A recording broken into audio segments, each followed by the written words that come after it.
Hello guys, ඉතින් ඔයාලව සාදරයෙන් පිළිගන්නවා. අද මම වීඩියෝ එක කරන්නේ USD CAD market එකේ mapping වීඩියෝ එක තමයි මම අද ඔයාලට පෙන්වන්න හදන්නේ. ඉතින් යම් කිසි කෙනෙක්ට forex trade කරන කෙනෙක්ට market එකේ direction එක මොන පැත්තට ආවිද කියන අවබෝධය ගන්න පුළුවන් මේ වීඩියෝ එක බලලා. ඉතින් වීඩියෝ එක නැදලා ඉන්න අපි යමු analyze එක කරලා මොන direction එකකටද market එක move වෙන්න පුළුවන් කියලා බලන්න. හරි අපි මුලින්ම ගත්තොත් weekly areas වලින් ගත්තොත් අපේ weekly high low එක මෙන්න මෙතන point එක තියෙනවා. අපේ high low එක දැනටමත් break කරලා තියෙන්නේ candle body එකකින්. ඒ වගේම දැනට තාමත් යන්නේ down trend එකක market එක weekly time frame එකේ. එතකොට හොඳ engulfing candle එකක් මෙතනින් යන ගමන් තියෙන තාම තව දවසක් තියෙනවා. එතකොට අපි ගත්තොත් එimhe අද දවස 25 දෙසැම්බර් 25 ද නත්තල් දවස. ඉතින් එතකොට තව මේ කැන්ඩල් එක ඉවර වෙන්න තව දවසක් තියෙනවා ෆ්‍රයිඩේ. එතකොට මේ දවසේ උරුණාට පස්සේ කැන්ඩල් එක කොහොම බ්‍රේක් වුණත් මාකට් එක shift වෙලා ඉවරයි. මෙතන කැන්ඩල් බොඩි එකකින් මේ low එක බ්‍රේක් කරලා තියෙන නිසා. එතකොට guys අපේ ඊළඟ direction එක තමයි මෙතන මේ key level එකට එන්න පුළුවන් කියන එක. මෙතනත් support areas දෙකක් තියෙනවා weekly support areas දෙකක් තියෙනවා. එතකොට market එක මෙන්න මෙහෙම තමයි ගමන් කරලා තියෙන්නේ. අපි යමු daily time frame එකට. ඔය daily එකනොත් බලා ගන්න පුළුවන් areas වගේක් තියෙනවා. areas area එකයි daily low high එක තියෙනවා. එතකොට මෙතනින් අවබෝධයක් ගත්තොත් අපි මෙතන හොඳ support level එකක් තිබ්බේ area එකක්. මෙතන resistance එකක් වෙලා support එකක් තිබ්බේ. ඊට පස්සේ support එක මෙතන ඇවිල්ලා touch කරලා ආයෙ pull back කරලා මේක break කරා හොඳ candle body එකකින් engulfing candle එකකින්. එතකොට guys අපි daily time frame එක ගත්තොත් එimhe අපිට consider කරන්න පුළුවන් market එක මෙන්න මේ level එකට ඇවිල්ලා market එක මෙන්න මේ support level එකට වැටෙයිවි කියලා. එතකොට එහෙම තමයි හිතන්නේ. හේතුව මේ daily order flow එක unmitigated එකේ හේතුවක් මේ order flow එක ඇතුළේදී මේ key level එක දැන් අපි මේ අඳලා තියෙන මේ resistance level එකක් තමයි දැන් මෙතන වෙලා තියෙන්නේ. ඒ resistance level එකේදී order flow එකක් තියෙනවා. මේ තනි order flow එක unmitigated. ඒ වගේම මේ key level එක ළඟ පොඩි flip එකක් වගේ එකක් තියෙනවා. ඉතින් එතන ඒකත් ඔක්කොම සලකලා බලද්දී අපිට හිතන්න පුළුවන් මාකට් එක මෙන්න මේ ඒරියා එකට ඇවිල්ලා මාකට් එක ඩවුන් වෙයි කියලා මෙන්න මේ weekly support area එක දක්වා. එතකොට guys අපි ගත්තොත් එimhe daily 4 hour එකේදී guys මේ මෙතන දැන් මේ support area එකට මාකට් එක ආවොත් එන්නේ කෙලින්ම එන්නේ නැහැ. සාමාන්‍ය මේ වගේ pull back එකක් හරි හදාගෙන තමයි market එක මෙන්න මේම එන්නේ. එතකොට market එක මෙතන touch කරලා ඉවරලා මෙතන තියෙන swing point එකක් මේ low මේ high low එකක් මෙහෙම structure shift එකක් දීලා ආවම මේ level එකට touch කරලා market එක ඊළඟට movement එක ගන්න පුළුවන්. ඒ වගේම එහෙම ගන්න නැතත් අපිට අර perfect විදියට quality එකට pull back එකක් අපිට පේන්නේ නැති වුණත් සාමාන්‍ය මේ area එකට ගිහිල්ලා හොඳ engulfing candle එකක් කින් bearish engulfing candle එකකින් break වුණොත් market එක පල්ලෙහාට මේ area එකට ඇවිල්ලා අපිට engulfing candle එකට කලින් හැදිලා තියෙන candle එකයි මේ engulfing candle එකයි compare කරලා බලලා even star එකක් වගේ අපිට candlestick pattern එකක් වගේ බලලා අපිට මෙතනින් short position එකක් ගහන්න පුළුවන් මෙන්න මේ support level එකට. ඉතින් guys සරලම කිව්වොත් ඒක තමයි මෙහෙම ඇවිල්ලා market එක මෙහෙම shift කරලා market එක ආපුවම මෙන්න මේ area එක through ඇවිල්ලා market එක මෙහෙට එන්න පුළුවන්. හරි. එතකොට මම ඔයාලට කිව්වා මෙතන මේ daily time frame එකේ unmitigated order flow එකක් තියෙන. ඉතින් මේ area එකට එන්න පුළුවන් ගොඩක් දුරට. ඉතින් මේ ඒරියා එකට එන්නේ නැතුව ඊළඟ එක තමයි මේ ඒරියා එකට එන්නේ නැතුව මාකට් එක මෙන්න මෙහෙම උඩට ගියොත් එම එතකොට මෙතන daily low high එක shift කරලා තියෙන්නේ. ඒ වුණාට අපේ weekly area of interest එකක් යනවා. ඒ කියන්නේ දැන් මෙතන resistance level එකක් විදිහට අපිට මේක ගන්න පුළුවන්. ඉතින් මේ level එකේදී market එක high down එකට shift වෙන්න පුළුවන්. හේතුව මෙතන weekly high low එක break කරලා තිනවා. ඒ වගේම high low එක break කරලා ආයේ මේ weekly මේ area of interest කියන level එකට ඇවිල්ලා market එක ආපහු down වෙන්න පුළුවන්. තව දෙයක් තමයි මේ සතියේදී දැන් ආයේ එක දවසක් තියෙනවා. ඒක දවසේ ඇතුළත market එක පල්ලෙහාට ගමන් කරන්න පුළුවන් මේ support එක දක්වා. ඊට පස්සේ ආපහු market එක මේ support එකකින් මේ weekly area of interest එකට එන්න පුළුවන්. ලබන මුළු සතියෙම වගේ up movement එකක් ගන්න පුළුවන්. මේ weekly support level එකේ වැදිලා මේ area එක through up එකක් ගන්න පුළුවන්. හරියටම predict කරන්න බෑ market එකේ ඒ වෙලාවට තියෙන situation එකත් අපිට ඒක බලන්න වෙනවා. මම මේ වගේ 10000ක් කිව්වේ. ඉතින් වෙන්න පුළුවන් scenarios ටික තමයි මම මේ කියන්නේ ඔයාලට. ඔයාලා idea එකක් අරගන්න. ඔයාලා trade කරනකොට ඔයාලගේ decisions ඔයාලා ගන්න. මම මේ පොඩි idea එකක් තමයි දෙන්නේ ඔයාලට.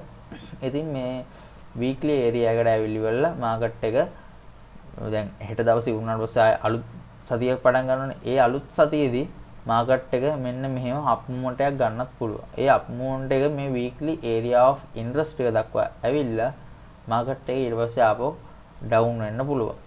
දැන් හෙට දවසේදී market එක මට හිතන විදියට මෙන්න මේ daily මේ order flow එකයි මේ key level එකටයි market එක ඇවිල්ලා market එක මෙන්න මෙහෙම පල්ලෙහා තියෙන weekly support level එකට එන්න පුළුවන්. මෙන්න මෙහෙම එන්න පුළුවන්. ඒතකොට හෙට දවසේ ඇතුළත එහෙම වෙන්න පුළුවන්. හෙට දවසේ ඇතුළත එහෙම නොවුනත් අපිට සඳුදා එහෙම වෙන්නත් පුළුවන්. එතකොට අඟහරුවාදාත් එහෙම වෙන්නත් පුළුවන්. ඒක අපිට හරියටම දිනයක් කියන්න බෑ. මාකට් එකේ වෙන්න පුළුවන් විදිය තමයි මම මේ ඔයාලට ප්‍රෙඩික්ට් කරලා කියන්නේ මෙන්න මේ විදියට වෙන්න පුළුවන් කියලා. එතකොට අයිඩියා එකක් තියාගන්න. මෙතන කී ලෙවල් එකේ වැදුනොත් ලොකු chance එකක් තියෙනවා පල්ලෙහාට එන්න. අපි මේ හරියේදී entry එකක් ගන්නවා නම් හොඳට confirmations බලලා තමයි අපි entry එකක් execute කරන්නේ. හේතුව අපිට මේ market එකේ මේ හරියට එන candle එකකදී අපිට හරියටම confidence පිට කියන්න බෑ. එක time frame එකක් බලලා මේ market එක දැන් මේක down වෙනවා මෙතන වැදිලාමයි කියලා අපිට කියන්න බෑ. ඒකට තමයි අපි යන්නේ. අපි බලන time frame එකට වඩා low time frame එකකට ගිහිල්ලා confirmation එකක් ගන්නවා. ඒ confirmation ගන්නේ කොහොමද කියලා මම ඔයාලට ඉස්සරහා videos වලදී අනිවාර්යයෙන්ම මම ඔයාලට පෙන්නනවා. එතකොට ඔයාලා මතක තියාගන්න ඕන දෙයක් තමයි structure එකක් මෙහෙම shift වුණාට පස්සේ තමයි අපි දැන් up movement එකක් නම් මෙහෙම up එකට යන එකක් නම් මොකක් හරි level එකකට වැදිලා මෙන්න මෙහෙම මොකක් හරි level එකකට වැදිලා market එක මෙන්න මෙහෙම මේ low එක මෙතන දින මේ low එක break කරොත් ඊට පස්සේ ආයේ ඒක එන්න ඕන discount area එකට PDRS එකට ඇවිල්ලා market එක down එක continue කරන්න පුළුවන්. එතකොට මම මෙතනදී ඒක ඔයාලට පෙන්වුවොත් මේ area එකේදී මම ඔයාලට පෙන්වුවොත් දැන් අපිට higher time frame එක බලුවොත් මෙහෙම කෙලින් යන direction එකක් අපිට පේනවා. එතකොට අපි සාමාන්‍යයෙන් තව ටිකක් low time frame එකට ගියොත් ඒ low time frame එකේ අපිට මෙන්න මෙහෙම බලා ගන්න පුළුවන් pull back එකක් විදියට.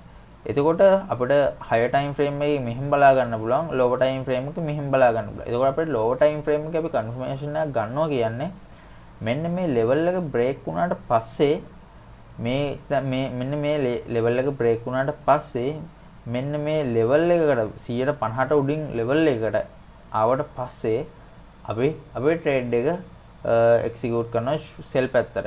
එතකොට මෙතනදී directly entry එකක් ගන්නවා කියන එකයි මෙහෙම directly entry එකක් ගන්නවා කියන එකයි මෙතනදී structure එකක් shift වුණාට පස්සේ අපි low time frame එකේදී structure එකක් shift වුණාට පස්සේ අපි සාමාන්‍ය 150ක් කියන level එකට තියලා අපේ entry එක මෙන්න මේ හරියෙන් අපි trade එකක් ගන්න එකයි දෙකම එකක් වෙන්නේ දෙකම දෙකක්.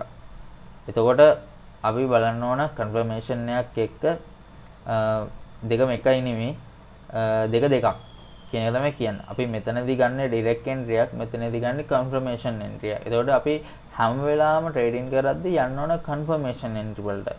අපි ඩිරෙක්ට් එන්ට්‍රි වලට ගියාම තමයි හැමෝම මේ ලොස් වෙන්නේ. ස්ටොප් ලොස් 100 වෙන්නේ. මොකද අපි දන්නේ නැහැ මාකට් එක මෙතනින් හැරෙයිද නැද්ද කියලා. එතකොට අපි ඒක හැරෙනවද කියලා මේ එකපාරටම ඔයගොල්ලෝ හිතනවා වගේ මාකට් එක මේම දැන් රෙසිස්ටන්ස් ලෙවල් එකක් හරි සපෝට් ලෙවල් එකක් හරි ටච් කරාට පස්සේ ෂණිකව රෙසිස්ටන්ස් ලෙවල් එක වැදුනා නම් කෙලින්ම ඩවුන් වෙන්නේ නැහැ. එකපාර වන් ෂොට් ඩෝන් ගාලා එකපාර කැන්ඩල් එක බොහොම කලාතුරකින් එක්ක නිවුස් එකක් වගේ දෙයකින් තමයි එම වෙන්නේ. බොහෝ දුරට ගොඩක් වෙලාවල් වලදී area of interest level එකට support level එකට resistance level එකට ආවට පස්සේ market එක ප්‍රතිවිරුද්ධ පැත්තට ආපහු යනවා නම් market එකේ ආව movement එකේදී lower time frame එකේදී structure swing point එකක් break කරලා තමයි break කරලා එයාගේ අවශ්‍ය ඊට පස්සේ තියෙන level එකකට ඇවිල්ලා තමයි ඊළඟ movement එක ගන්න. එතකොට අපි මෙතන direct entry ගහන එකයි confirmation entry ගහන එකයි ලොකු වෙනසක් තියෙනවා. එතකොට ගොඩක් ඔය direct entry ගහන්නේ ඉවසීම නැති කට්ටිය. එතකොට confirmation entry කියන්නේ ටිකක් අපි market එක දිහා watch කරගෙන බලාගෙන ඉන්න ඕන. එතකොට direct entry ගහන කට්ටිය බලන්නේ මට market එකේ වැඩි ඉන්න බෑ. මට පිස්සු ඇදලා තියෙන්නේ. මම මේ කොහොම හරි මේක profit කරගන්න ඕන. මම දානවා trade එකක් දැන් මේ මෙතන මේ support මේ resistance level එකක් තියෙනවා. දැන් කොහොමත් මෙයා මෙතන පල්ලෙහාට එනවනේ. දැන් confirmation එකක් ගත්තත් එනවා. ඉතින් මෙහෙම ගත්තත් එනවා. loss වෙන එක කොහමද loss වෙනවනේ මම මෙතනින් දාලා දානවා කියලා දානවා. ඉතින් ඔහොම දාන්න එකක් දෙයක් නෙමෙයි. ඔහොම එක දිගට ටිකක් දාගෙන යනකොට කිහිපයක් profit වෙන්න පුළුවන්. කිහිපයක් loss වෙන්න පුළුවන්. අන්තිමේදී overall බැලුවොත් එහෙම loss එකේ නැත්තම් කිසිම තීරුමක් නැතුව මහන්සි වීමක් වෙලා කිසිම දෙපැත්තටම නැති result එකක් තමයි අන්තිමේට ඉතුරු වෙන්නේ. ඉතින් එහෙම කරන්න ඕනේ නැහැ. පුළුවන් තරම් confirmation entry වලට යන්න. ඉතින් මම මේ channel එකෙන් ඉස්සරහට වීඩියෝස් කරනවා confirmations කොහොමද අපි ගන්න trade එක execute කරනකොට කියන දේ මම ඔයාලට පෙන්නනවා. ඉතින් මේක වීඩියෝ එකක් දාන්න ඉන්න ඕනේ නැහැ. ඔයාලා YouTube එකේ තව තියෙනවා වීඩියෝස් confirmations ගන්න පුළුවන් වීඩියෝස් තියෙනවා. market structure shift church කියන වීඩියෝස් ඕන තරම් කරලා තියෙනවා. ඔයාලට පුළුවන් ඒ වගේ දේවල් කියලා බලන්න. එතකොට මාකට් එකේ ස්ට්‍රක්චර් එක හරියට හොඳට හඳුනා ගන්න. මම ඉස්සරහට අනිවාර්යයෙන්ම වීඩියෝ එකක් කරනවා මාකට් එකේ ස්ට්‍රක්චර් එකක් කොහොමද හරියටම අයිඩෙන්ටිෆයි කරගන්න හරියට මාක් කරගන්න කියලා. ස්විං පොයින්ට් එක මාක් කරගන්න කියන එක මම අනිවාර්යෙන් ඉස්සරහට කියලා දෙනවා. එතකොට ගොඩක් කට්ටිය පටලවා ගන්න දෙයක් තමයි මේ ස්ට්‍රක්චර් එක කියන එක. ඒ කියන්නේ අදාළ ටයිම් ෆ්‍රේම් එකට අදාළ ස්ට්‍රක්චර් පොයින්ට් එක මාක් කරන්න ගොඩක් අයට අවබෝධයක් නැහැ. එතකොට මාකට් එකේ ස්විං පොයින්ට් එක බ්‍රේක් වුණාම ඒ බ්‍රේක් වෙන්නේ මොන වගේ ටයිම් ෆ්‍රේම් එකද? මේ ටයිම් ෆ්‍රේම් එකෙන්ද බ්‍රේක් වෙන්නේ මේකෙන්ද බ්‍රේක් වෙන්නේ කියන අවබෝධයක් නැහැ. සාමාන්‍යයෙන් higher time frame එකකින් break වෙන්න ඕන point එකක් තියෙනවා. ඒ point එක අපි lower time frame එකේදී break වුණාට පස්සේ අපි හිතනවා higher time frame එකේ swing point එක break වුණා කියලා. එතකොට අපි එතනින් short එකක් හරි buy එකක් හරි අපි ගත්තොත් එහෙනම් ඉතින් අපි manipulate වෙනවා. ඉතින් අර ඒ වගේ අනවබෝධයෙන් අපි මේක trade කරලා ගොඩක් කට්ටිය මේක loss කරගන්නවා. ඉතින් එහෙම වෙන්න එපා. ඉතින් මමත් ඒ දේවල් කරලා තියෙන නිසා තමයි මම ඔයාලට කියන්නේ. ඉතින් මගේ වැරදි මං අඩුපාඩු ටික මං හදාගෙන තියෙනවා. මං ඒ හදාගත්තු අඩුපාඩු ටික ඔයාලත් එක්ක ෂෙයා කරගන්නවා. ඔයාලට ගොඩාක් වැදගත් වෙයි මම මේ කියන දේවල් ටික. ඉතින් ඇත්තටම ට්‍රේඩින් වලට ආස කෙනෙක් නම් ට්‍රේඩින් ඉගෙන ගන්න කෙනෙක් නම් සාමාන්‍ය යම්කිසි දැනුමක් ලබා ගන්න ඒ කියන්නේ අපරාධය කියලා හිතන්නේ නැහැ. එයාලට හිතනවා නම් මේකෙන් යම්කිසි දෙයක් ගන්න පුළුවන් කියලා අනිවාර්යෙන් මේ වීඩියෝ එක බලන්න. මොකද දෙයක් කරන්න ඉගෙන ගන්න හරි ඉක්මනට කරන්න ඕන කෙනෙක් තමයි එක එක වීඩියෝස් බල එක එක විදියට යන්නේ. ඉතින් අර හරියටම ගේමක් ගහන්න ඕන නම් ඔයාලා කාගේම හරි කමන්නේ වීඩියෝ එකක් ඒක හරි පිළිවෙලකට බලන්න. මම නම් කියන්නේ එච්චරයි. මොකද එහෙම පිළිවෙලකට බලන්න නැතුව ඔයාලා නිකන් ස්කිප් කර එහෙම බැලුවා කියලා කිසි තේරුමක් නැහැ. ඉතින් ඔයාලා පුළුවන් තරම් ඉගෙන ගන්නකොට ඒකට උපරිම ફોකස් එක දෙන්න. එතකොට ඔයාලට පුළුවන් මේ ට්‍රේඩින් කියන ජර්නි එක ඔයාලට ලස්සනට ස්ටාර්ට් කරලා හොඳ ගමනක් යන්න. ඉතින් මම කතා කරා වැඩිත් වගේ. ඉතින් මේක තමයි අද මම USD CAD එකේ දෙන මැපින් chart එක. ඉතින් මේ විදිහට තමයි මාකට් එක යන්න පුළුවන්. මෙතන weekly support එකක් තියෙනවා. මෙතන daily resistance එකක් තියෙනවා. මේ resistance එකේ වැදිලි වෙලා මාකට් එක මේ සපෝට් ලෙවල් එකට එන්න පුළුවන්. එතකොට සමහරක් විට බොහෝ දුරට ඩේලි ටයිම් ෆ්‍රේම් එකේදී අද නෙමෙයි අද කොහොමත් නැහනේ හෙට දවසේදී මාකට් එක ඩවුන් එකක් ගන්න පුළුවන්. ඊට පස්සේ ලබන සතියේදී මාකට් එක අප් වෙන්න පුළුවන් ස්ට්‍රක්චර් එක shift කරලා. කොහොම වුණත් අපේ දැන් ඩේලි ටයිම් ෆ්‍රේම් එකේදී ස්ට්‍රක්චර් එකක් shift වුණා කියලා අපිට ලොකු මොමන්ට් එකක් බලන්න බෑ. හේතුව weekly area of interest එක මෙන්න මෙතන උඩ තියෙන්නේ. ඉතින් මේක shift වුණාට පස්සේ තවත් උඩට යන්නේ නැහැ. මෙතන area එක through වැදිලි වෙලා ආපහු මෙයා පල්ලෙහාට එනවා. බැරි වෙලාවක්වත් මෙන්න මෙතන level එකේදී market එක වැදිලා මෙතන swing point එකක් හදලා මේක මෙහාට down වුණොත් වෙන්න තියෙන chance එක ගොඩක් වැඩි. හොඳට watch කරන් බලන් ඉන්න. එහෙම වුණොත් market එක මෙන්න මේ swing point එක break කරලා මෙතන ආයේ මේ resistance level එක support level එකක් වෙලා ආයේ මෙතන touch කරලා market එක මේ area of interest කියන weekly level එකට එන්න පුළුවන්. හරිද? ඔය ටික අනිවාර්යෙන්ම දැන් මේ සතියේ හෙට දවසින් ඉවරයි. ලබන සතියේදී ඔයාලට බලන්න පුළුවන් මෙන්න මේ වගේ මොමන්ට් එකක් බොහෝ දුරට මාකට් එකේ වෙන්න පුළුවන්. හරිද? ඒක හොඳට watch කරගෙන බලාගෙන ඉන්න. ලබන සතියේ මාකට් එක මේ මොමන්ට් එකක් ගන්න පුළුවන් ප්‍රමාණය වැඩි. එහෙම නැත්නම් මෙහෙම දෙයක් තියෙනවා. දැන් මේකට යටිනුත් support level එකක් තියෙනවා. එතකොට මෙහෙම ඇවිල්ලා ආයෙ pull back එකක් හදලා මේකෙත් වැදිලා ආයෙ මේ order flow එකත් mitigate කරලා ආයෙ මේව down වෙලා ආයෙ මෙන්න මෙතන level එකක් touch කරලා ආවෝ මේ support level එකට ඇවිල්ලා මෙහෙම shift කරලා market එක මෙතන touch කරලා මෙහෙම moment එකක් අල්ලන්න පුළුවන් මේ weekly එකට. මම මෙහෙම ඇන්දට කවුරුවක්වත් වැරදි විදියට තේරුම් ගන්න එපා. මේ picture perfect market එකක් දුවන්නේ නැහැ. දැන් මම මේ ඇන්ද විදියට market එකක් දුවන්නේ නැහැ. market එක දුවන විදිය මිනිසුන්ට හිතා ගන්න බැරි විදියට තමයි දුවන්නේ. මොකද හැමෝටම හිතා ගන්න පුළුවන් නම් හැමෝම මේකේ profit කරනවා. එහෙම ඉතින් හැමෝටම තේරුම් ගන්න පුළුවන් විදියට market එකක් දුවන්නේ නැහැ. market එක එක එකයන්ගේ මොළ විකාර කරලා තමයි market එක move වෙන්නේ. ඉතින් මම මේ පෙන්නුවගේ picture perfect වෙන්නේ නැහැ. මෙතන දැන් මං ඇන්ද වගේ swing point එක සමහර විට මේ swing point එක මෙතන නෙමෙයි මෙන්න මෙතන වෙන්නත් පුළුවන්. මේ මෙතන ඇඳපු swing point එක මෙතනත් තිබිලා ආයෙ මෙන්න මෙතනත් swing point එකක් හැදෙන්න පුළුවන්. එතකොට ඒකත් shift කරලා market එක ආවම එකක් manipulate කරලා මෙහෙට ඇවිල්ලා ආවම මෙහෙට ඇවිල්ලා මෙහෙට යන්නත් පුළුවන්. ඉතින් ওই විදිහටත් වෙන්න පුළුවන්. ඉතින් අපිට කියන්න බෑ කොහොම හරි අපි ගන්න ඕන market structure shift එක market structure shift එක. හරිද? structure shift එක කියන එක ගොඩාක් වැදගත් දෙයක්. හේතුව අපේ resistance level එකක support level එකක වැදුනට පස්සේ market එක reverse වෙනවා නම් reverse වෙන්නේ market structure shift එකක් වුණාට පස්සේ directly structure එක change වෙන reverse වෙන තියෙනවා සමහරක් තැන්වල. ඒක හැම තැනම වෙන්නේ නැහැ. ඉතින් හැම තැනම වෙන්නේ ගොඩක් හරියට market එකේ structure එකක් shift වෙන එක.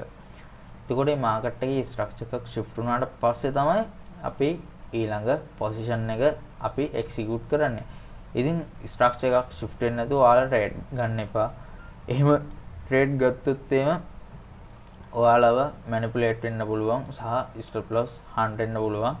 ඒක නිසා පුළුවන් තරම් trading කියන විෂය ඉගෙනගෙන ඉවරලා trade කරන්න පටන් ගන්න කියලා තමයි මට කියන්න තියෙන්නේ. ඉතින් මම මේ වීඩියෝ එක කරන්න ඇත්තටම බොක්කෙන් කරන්න හේතුව මමත් මේ වැරදි කරලා තියෙනවා. මම මේ YouTube channel එක අලුතෙන් පටන් ගත්තේ. ඉතින් කැමති කෙනෙක්ට පුළුවන් මේක එක්ක සම්බන්ධ වෙන්න. channel එක subscribe කරලා support එකක් දෙන්න. ඉතින් කට්ටියට මේ idea එක ගෙනියන්න පුළුවන්. එතකොට මොකද එක්කෙනෙක්ට දෙන්නෙක්ට කරන්න නෙමෙයි YouTube channel එක සාමාන්‍ය කරන්නේ.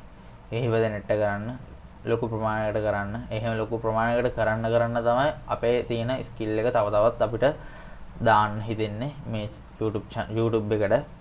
ඉතින් channel එකත් එක්ක එකතු වෙලා ඉන්න. හරි simple. මෙතන USD mapping එක එච්චර කම්ප්ලිකේටඩ් නෑ. මම ඔයාලට දැන් පෙන්නුවා වගේ සිනාරියෝස් ටිකක් තමයි මාකට් එකේ වෙන්න පුළුවන්. ඉතින් මේ ලෙවල්ස් ටික ඔයාලා හොඳට මාක් කරගන්න බලලා ඉතින් වීඩියෝ එකේ ගිහිල්ලා ආයේ රිවයින්ඩ් කරලා ගිහිල්ලා මාකට් එක දිහා මාකට් එකේ ඒරියාස් ටික පොඩ්ඩක් බලන්න. ඒ ඒරියාස් ටික ඔයගොල්ලෝ මාක් කරලා බලන්න මේ විදිහට මාකට් එක මූව් වෙනවද කියලා. හරි එහෙනම් සියලුම දෙනාට සුබ දවසක්. ඉතින් මේ වීඩියෝ එක හොඳයි කියලා හිතනවා නම් ලයික් එකක් දාන්න. ඒ වගේම ඉදිරියට මම වීඩියෝස් කරනවා. අනිවාර්යෙන් දාන්න මේ channel එකේ. ඉතින් මාත් එක්ක එකතු වෙලා හිටියට බොහොමත්ම ස්තුතියි කියලා මම ඔයාලගෙන් ඉල්ලනවා. ඉතින් සියලුම දෙනාට සුබ දවසක්.